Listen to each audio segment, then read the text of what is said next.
जी हां, बिहार में नीतीश नहीं होंगे सीएम का फेस। अमित शाह के बयान से मची खलबली। बीजेपी ने तो फंसा दिया, नीतीश की खास यात्रा भी कैंसिल। बहुत स्वागत है आप सभी का। आप देख रहे हैं द राजनीति का खास सेगमेंट, खबर और विश्लेषण में हूं जब्बार खान। दोस्तों, 16 दिसंबर और 15 दिसंबर को एक चौंकाने वाली बहस शुरू हुई है, क्योंकि जो खबर मैं आपको बताने जा रहा हूं, यह बिहार के चुनाव से पहले भारतीय जनता पार्टी और जेडीयू के लिए एक ऐसी खबर है जो कहीं ना कहीं बिहार की जनता की निगाहें इस पर टिकी हुई हैं। आप वीडियो को अंत तक जरूर देखें। दोस्तों, क्या महाराष्ट्र के तर्ज पर महाराष्ट्र मॉडल को अब बिहार में लागू किया जा रहा है? क्या बिहार में भारतीय जनता पार्टी भी महाराष्ट्र के बाद में अपना मुख्यमंत्री बनाएगी? क्या बिहार में इस विधानसभा चुनाव में भी नीतीश कुमार मुख्यमंत्री के चेहरे के तौर पर घोषित नहीं किए जाएंगे? क्या ऐसा पहली बार होगा कि भारतीय जनता पार्टी बिहार में नीतीश कुमार के सामने दो हाथ करने के लिए मुख्यमंत्री के चेहरे पर एक नया प्लान तैयार कर चुकी है? क्या बीजेपी ने जानबूझ करके एक ऐसी स्ट्रैटेजी बनाई और उसके कुछ बिंदु अभी से पब्लिक डोमेन में लाना शुरू कर दिया ताकि बिहार की तस्वीर एक अलग तरह से दिखे? ये सब मैं क्यों कह रहा हूं कि बिहार में नीतीश कुमार मुख्यमंत्री का चेहरा नहीं होंगे? क्योंकि भारतीय जनता पार्टी के चाणक्य कहे जाने वाले राजनीति के अमित शाह का एक ऐसा ही बयान आया। उस बयान के बाद में मानो दिल्ली से लेकर के बिहार तक हंगामा मच गया। अमित शाह से दरअसल पूछा गया कि क्या बिहार में मुख्यमंत्री नीतीश कुमार इस चुनाव में सीएम फेस होंगे? पहले तो वो सवाल टाल गए, दोबारा पूछा गया तो उन्होंने कहा, अरे भाई, हम ये सब चीजें मीडिया में थोड़ी डिस्कस करते हैं, हम अपने लेवल पर इस पर बात करेंगे, जेडीयू अपने लेवल पर बात करेगी और उसके बाद में मिल बैठ करके तय करेंगे। यानी कि वो भारतीय जनता पार्टी जो हमेशा से मुख्यमंत्री नीतीश कुमार को सीएम फेस के तौर पर प्रोजेक्ट करती आई है अभी तक, अब उसने ऐसे बयान देने शुरू कर दिए और इसीलिए बिहार में हलचल सी मच गई। नीतीश कुमार नाराज से हो गए। नीतीश कुमार की महिला संवाद यात्रा होने जा रही थी, अचानक महिला संवाद यात्रा को कैंसिल कर दिया गया और अब बिहार विधानसभा चुनाव को लेकर के बिहार में एक अलग तरह की खिचड़ी पक रही है। दोस्तों, दरअसल हुआ कि आपको मैं बताता हूं सिलसिलेवार तरीके से। हाल में महाराष्ट्र विधानसभा चुनाव के नतीजे और उसके बाद की स्थिति आपको पता है, कैसे भारतीय जनता पार्टी ने एकनाथ शिंदे को दरकिनार करके अपना मुख्यमंत्री बनाया, जबकि इससे पहले जब एनसीपी और शिवसेना को तोड़ा था भारतीय जनता पार्टी ने, जैसा कि आरोप उन पर लगता है, तो उस वक्त एकनाथ शिंदे को मुख्यमंत्री बनाया गया था। मगर अब वही मॉडल जो कि महाराष्ट्र का मॉडल है, वो बिहार में लागू करने की बात कही जा रही है। दोस्तों, ये मैं इसलिए कह रहा हूं क्योंकि अमित शाह से बड़ा नेता भारतीय जनता पार्टी में, अमित शाह और मोदी से बड़ा नेता तो कोई हो नहीं सकता। अमित शाह ही बीजेपी को चलाते हैं राजनीतिक तौर पर, उनकी ही स्ट्रैटेजी होती है प्रधानमंत्री के साथ में मिलकर के। और उनका बयान बताता हूं, कहां दिया उन्होंने बयान। दरअसल इंडिया टुडे ग्रुप आज तक का एजेंडा कार्यक्रम, जहां पर अमित शाह पहुंचे हुए थे, उनसे सवाल किया गया कि चुनाव परिणाम के बाद में क्या सीएम ना बनाए जाने के चलते एकनाथ शिंदे कुछ नाराज चल रहे हैं? अमित शाह कहते हैं कि नाराजगी का कोई सवाल ही नहीं है। बीजेपी 2.5 साल तक शिंदे को मुख्यमंत्री बनाए रखने के लिए उनके साथ चट्टान की तरह खड़ी रही। हमारी सीटें उनसे बहुत ज्यादा हैं और हमने चुनाव प्रचार के दौरान ही कह दिया था मुख्यमंत्री बनाने का फैसला चुनाव बाद लिया जाएगा, इसलिए उनके साथ कोई धोखा नहीं हुआ है।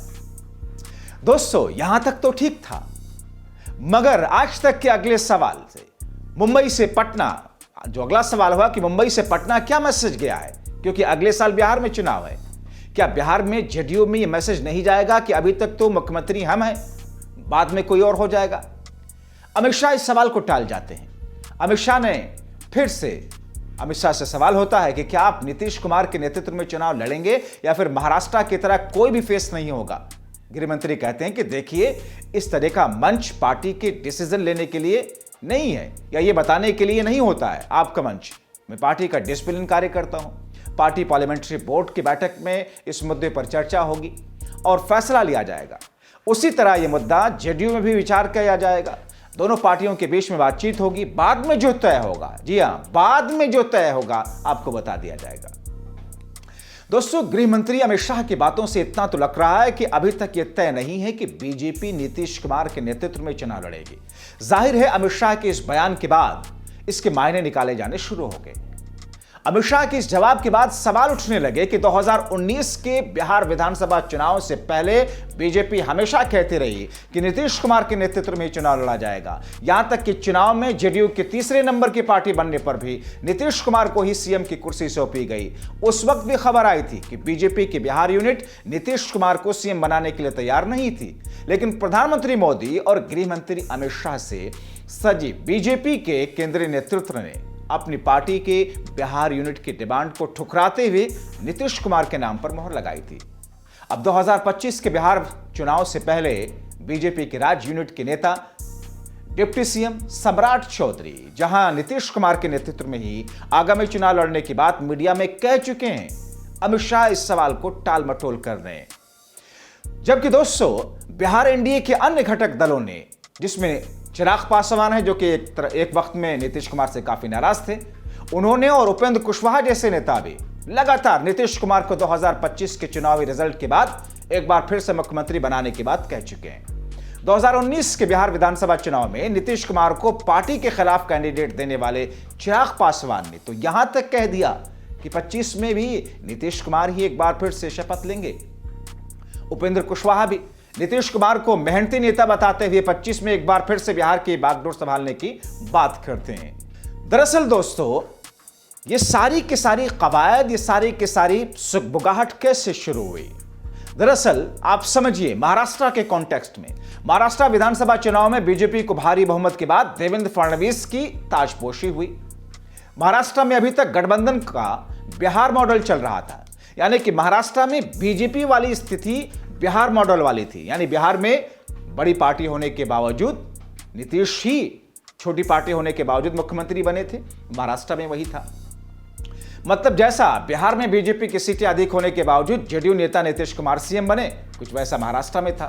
बिहार मॉडल की तर्ज पर महाराष्ट्र में कम विधायकों के बावजूद एकनाथ शिंदे को मुख्यमंत्री बनाया गया था। पर महाराष्ट्र विधानसभा चुनाव के बाद अब बीजेपी नेता देवेंद्र फडणवीस को मुख्यमंत्री बनाया गया। शिंदे अब डिप्टी सीएम है। अब नए साल की शुरुआत में ही उम्मीद है कि बिहार विधानसभा चुनाव की घोषणा होगी। राजनीतिक गलियारों में इस बात को लेकर के तर्क वितर्क हो रहे हैं, क्या बिहार में बीजेपी महाराष्ट्र वाला मॉडल अपनाएगी? मतलब जिस तरह 2.5 साल से एकनाथ शिंदे मुख्यमंत्री बने रहे, चुनाव के बाद फडणवीस की ताजपोशी हुई, क्या नीतीश भी सिर्फ चुनाव तक ही बिहार के सीएम है? और इसीलिए जब एक टीवी चैनल के कार्यक्रम में, इंडिया ग्रुप के कार्यक्रम में अमित शाह पहुंचे थे, तो उन्होंने कुछ इसी तरीके से ही वहां पर बात कही थी। एक खास बात यह है कि बिहार में भारतीय जनता पार्टी के पास एक भी ऐसा नेता नहीं है, और यह सब कुछ इस कंडीशन में हो रहा है कि जब सीएम नीतीश कुमार से अपनी तुलना कर सके। बिहार बीजेपी में कोई ऐसा कागजी नेता भी नहीं जिसके पास वोट बैंक हो, भले ना हो पर उसका आभामंडल तो हो, कम से कम कद्दावर नेताओं जैसी स्थिति हो। इसके ठीक उलट महाराष्ट्र में देवेंद्र फडणवीस देवा भाव के नाम से पूरे राज्य में लोकप्रिय हो गए। इससे पहले एक टर्म सीएम के रूप में और एक टर्म डिप्टी सीएम के रूप में उन्होंने महाराष्ट्र में कुछ कुछ करके दिखाया। आपने देखा, राज्य की राजनीति में महायुति ही नहीं, महाविकास अघाड़ी में भी उनकी जबरदस्त पहुंच है। विधानसभा चुनाव में उन्होंने राज्य में अकेले चुनाव में कैंपेनिंग की, किस तरीके से आपने देखा। तो महाराष्ट्र और बिहार की स्थिति भारतीय जनता पार्टी की दोनों जगहों पर अलग है। बिहार में कोई देवेंद्र फडणवीस नहीं है, बावजूद इसके बिहार मॉडल को लेकर के भारतीय जनता पार्टी पशोपेश में है। नीतीश कुमार को सीएम फेस का घोषणा करने को लेकर के, सीएम फेस बनाने को लेकर के पशोपेश में है, क्योंकि इंडिया टुडे ग्रुप जैसे आज तक के मंच पर अगर उन्होंने इस सवाल को टाला और ये कहा कि इस पर साफ चर्चा होगी, उसके बाद बताया जाएगा, तो ये दर्शाता है कि इस बार नीतीश कुमार मुख्यमंत्री नहीं होंगे। आप लिख लीजिए। ये बातें अभी से बुद्धिजीवियों के बीच में, राजनीतिक जानकारों के बीच में चर्चा इसी बात की चल रही है। फिलहाल दोस्तों, अभी के लिए इस वीडियो में इतना ही। आपको ये वीडियो कैसा लगा, आप अपने राय कमेंट बॉक्स में लिख सकते हैं। आप लाखों दर्शक जो कि हमें देखते हैं, हमें सराहते हैं, आपसे छोटी सी अपील, आप हमें ज्वाइन करें, हमारे मेंबर बने। आपके इस कार्य से हमें और प्रोत्साहन मिलती है। बहुत शुक्रिया।